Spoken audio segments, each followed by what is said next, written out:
I teach in women's studies, and I'm drawn to women's studies because I think it gives us some analytic tools to understand representations of women and of gender, both in the media and also in kind of popular culture and everyday life. So when I think of,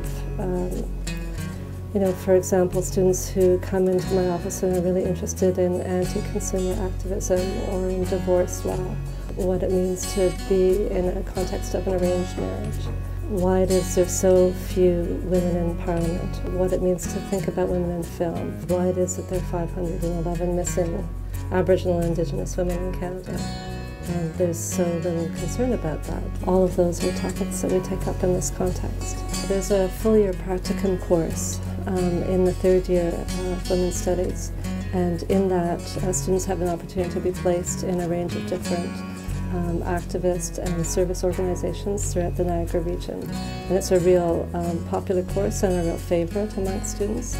I think because they get a sense of how they might apply the kinds of analysis and activism they've been learning about in classes. I have one student who's really enthusiastic about working on sex education in high school contexts. So she's really intrigued by the fact that still in high schools there's almost no education about sex for pleasure.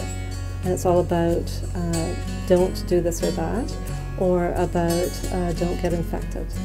So what does it mean to really, as women, take control of our sexuality and feel like there's something that's pleasurable and that we can be autonomously in control of?